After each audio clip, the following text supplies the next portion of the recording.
Hawaii. A man building foundations on his 300-acre plot of land on Hawaii's Big Island had his plans changed by a very unexpected discovery: an underground entrance to the world's longest lava tube at the site of the building.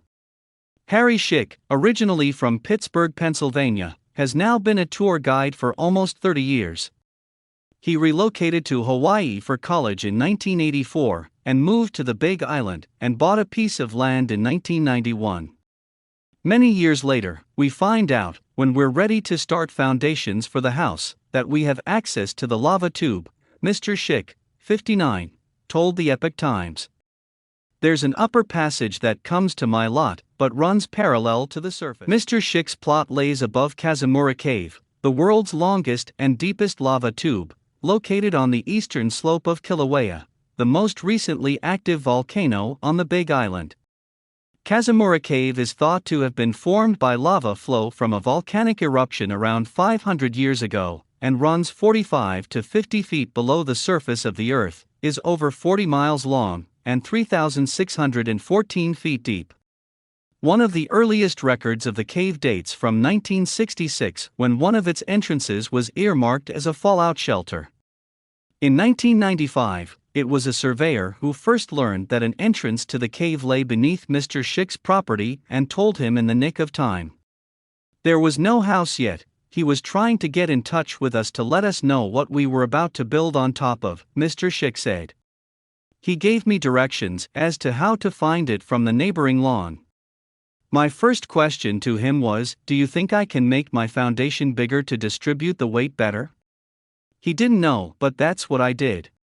Mr. Schick, who has a physics background and has always been fascinated by caves, followed the surveyor's directions and paid his first visit to the main passage of the lava tube. He was blown away by its wonderful subterranean features and knew immediately that he wanted to give tours. The first time I went in, I could only go about 100 feet because there's a drop off to the bottom, he said. I had to clear a trail. The third trip, I came in with a rope, and my dad and I went down. It was only a 20-foot drop and a 50-meter rope, he said. I went down and I shouted back up to my dad, "Okay, I'm going to go underneath you and see what's there." I was gone for probably about 5 to 10 minutes. Mr. Schick quickly encountered breakdowns, a buildup of rock produced by the collapse of the cave walls and ceiling, and decided to change direction. He continued to walk the passage for 30 minutes and didn't want to stop. However, during what would be the first of many explorations, his father was getting kind of nervous. Mr. Schick's cave entrance, like all the others, is the result of gas expulsion from the underground lava tube as hot lava flowed, cooled, and released gas. It starts to build up pressure in there, he said. When an eruption ends, it leaves behind the cave. Mr. Schick said KAZUMURA Cave is considered a master lava tube since it boasts every feature that you'd expect to find in such a formation, including crystals, hanging lavasicles, and the eroded channels of lava falls and cascades. He described one of his favorite features, which is considered a wow formation, as comprising knobs of accumulated lava flow that hang from the ceiling of the cave and look like upside-down mushrooms. They're just rounded structures that are caused by the current going around them, he said. The bottoms of these knobs are scoured with flow lines. These knobs are huge, and they're hanging from these lava blades, incredibly intricate. The closer you get, the more detail you see.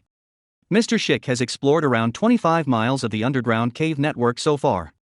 He started giving tours from the entrance of his property in 1996, establishing KAZUMURA Cave tours before Hawaii imposed a ban on new cave tour circuits in 2002.